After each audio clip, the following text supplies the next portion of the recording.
Time now on the Sports Daily to recap a big day at Caufield. Matt Welsh joins us from betsy.com.au.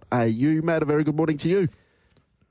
Good to be with you guys. No, fantastic day at Caufield on Saturday. I hadn't been to the races for quite a while, but I went out to Caufield in beautiful sunshine for Caufield Cup Day, and I've got to say the club did a great job to get a terrific crowd on course, and the atmosphere was electric. Matt, good morning. From afar, it seemed as if the win of Half Yours in the Caufield Cup was a very popular one.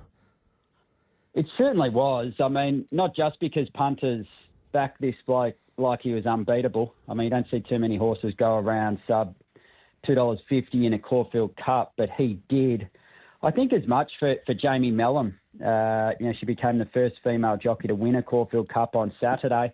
But also felt like there was a bit of pressure on her almost to get another big race win. You know, a few people I'd spoken to queried whether she was riding in as best a form as she has throughout her career, and they were a little bit concerned about Half Yours from the low gate on Saturday. Would he be able to get clean air with Jamie aboard? But I thought she rode him just perfectly, kept him off the fence early, which was what you needed to do at Caufield on Saturday. The inside, hard against the rail, probably wasn't the best ground, and he was the superior stayer. I actually thought he'd put River of Stars away a little bit easier over the concluding stages. River of Stars did a good job in second. And what about Valiant King? Since the blinkers went on him at Flemington last start, he's just gone to another level. So he was good back in third. In terms of how the race was run, they went quite hard, especially once Adelaide River took up the running. Didn't have the early lead, but took up the running in the mid stages of the race and really put the pressure on at that point. And I think that suited Half Yours, who was back midfield. It spread the field out a bit, and Jamie Carr was able to get to the outside in the straight, and the rest is history. What are you thinking with Half Yours? If the horse pulls up okay, from your perspective, would you be pushing onto a Melbourne Cup? Oh, I think absolutely. I think you have to. Fit, in form, gelding, none less, who clearly handles firm ground. I think you certainly push on. I doubt the 3,200 will pull him up. We obviously saw the loss of the favourite over the weekend, which we'll touch on shortly in the Melbourne Cup, and he's now $3.60. I think you absolutely push on. The main dangers probably are the internationals, namely Al Riffa, but yeah, I'd certainly be having a crack. And what an astute buy from Tony and Calvin McAvoy. I think Calvin was the one who convinced Tony to buy him. And they paid $305,000 in an online sale back in November last year. I managed to back him first up at Sandown this campaign. He was beaten in a benchmark 64, and now he's a Caufield Cup winner. The joys of the punt. If he does go there, and I know the market has been corrected big time with the scratching of Sir Delius, you talked about Al Riffa. Where does he sit in the picture in your humble? Look, he's got to be hard to beat. He's a highly rated international. I've still got a bit more form to do on the race, but he brings outstanding form to Melbourne. I mean, the key with these internationals, though, I think we've now got a really extensive body of work, is it just depends how they settle in. We've seen some horses bring some outstanding Northern Hemisphere form to Australia, and they just don't settle in at Werribee. And conversely, it can often be the lesser-known international who just thrives down here in Melbourne, enjoys the firm tracks, whose form goes forward. So that'll be the key, how he settles in, and what track watchers have to say about his work at Werribee over the next week or two. But look, he's certainly got the credentials from a form perspective to be awfully hard to beat in the Cup. But yeah, look, I think you absolutely have to press on with Half Yours. Just to the beaten brigade, I think punters at Maidan, the international, would have been tearing their hair out the first time out of the straight. Andrea Azzini, the Hong Kong, now riding in Hong Kong, jockey, managed to keep him 3 wide from gate 5. I don't think too many punters would have had him mapped there. And he covered more ground than the early settlers in a fast-run Cup. So I thought his effort, he looked like he was going to drop out on the home bend. I thought his effort in the straight, once they balanced up, was quite good. He looks like 3,200 will suit. So he might be one from back in the field out of the Caufield Cup that could elevate. All right, so we may as well touch on the Melbourne Cup now then with Sir Delius, that news breaking on Friday. What did you make of it? And we know, with a little bit of context to this chat, you have worked at Racing Victoria over the last couple of years. Yeah, look, it's extraordinarily disappointing for connections, and I imagine quite hard to rationalise when they go, well, the horse hasn't changed from a Turnbull Stakes, which he was able to win dominantly just a couple of weeks ago. It's a double-edged sword for Racing Victoria. I mean, there was genuine pressure on the future of the Melbourne Cup when we saw that spate of deaths capped off by Anthony Van Dyke a few years ago, which ultimately instigated the protocols to be introduced. And another incident in the race is just not going to be palatable for the public, and it may not be palatable for politicians. So I think above all, getting 24 horses safely around in the Melbourne Cup has to be the number one priority.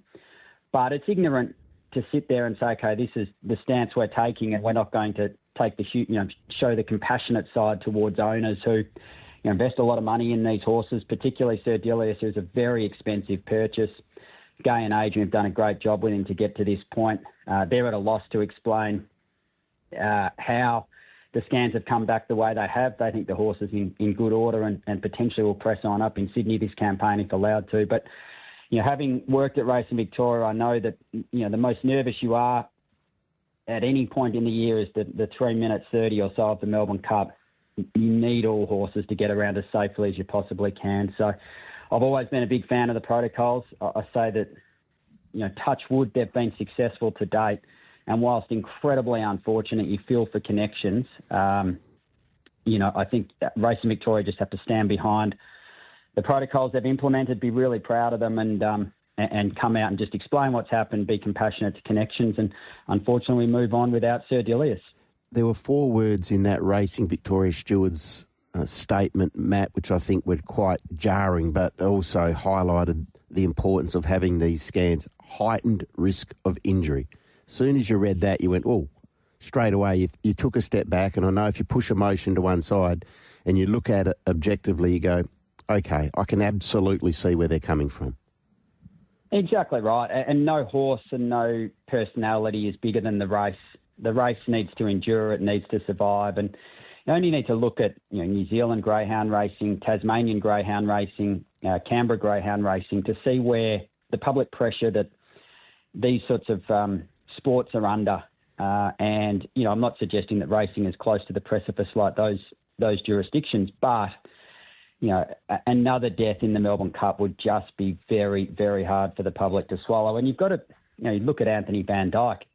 He was in outstanding form before he broke down as well. I think he ran second in the Caufield Cup before he broke down on Melbourne Cup Day. So you've got to back the vets in so long as they're applying the rules consistently. And as I said, they have compassion towards the owners and the stables and they're communicating well. It's just the way it has to be because the potential downside is just far too great. And I'm sure in the light of day that both Gay and Adrian, whilst disappointed, will come to understand that, and hopefully we see Sir Delius back next autumn and potentially back in Melbourne next spring. I think you've explained that really, really well. Matt, the other races on the program of note at Caufield, the 1,000 Guineas, what a race that turned out to be. Holiday Dancer and Apocalyptic down the straight at 2-horse war. Yeah, it certainly was. They dominated the race up on speed. Apocalyptic, of course, Flight Stakes winner. She won the Princess, or the 3 races in the Princess Series up in Sydney. And Ole Dancer for Pete Moody, who was just sitting there calmly smoking a dart as they crossed the line, fairly emotionless. And Catherine was obviously exuberant with her first Group 1,000 Guineas. But it was a good performance by Ole Dancer. Apocalyptic had every chance up on speed. It was a beautiful ride from Mark Zara. Maybe it was a little bit of an afterthought after the Flight Stakes. I think the stable had originally intended to head towards a spring champion stakes at 2,000 metres, which is this weekend. But she didn't lose too many admirers, and I thought got a good feeling. She's really coming along nicely. I'm sure they'll probably head to a Wakefield Stakes next time out and potentially on to an Oaks, and she's one I'd probably want to be following up in trip. They really cleared out from the rest. It was a race dominated up on speed. Matt, on a day laced with black type racing there at Caufield, what else caught your attention? I just thought Nashra Willa, his ride on Private Eye, who was heavily back, that was an excellent ride. He's an old warrior. He's won $12 million in prize money.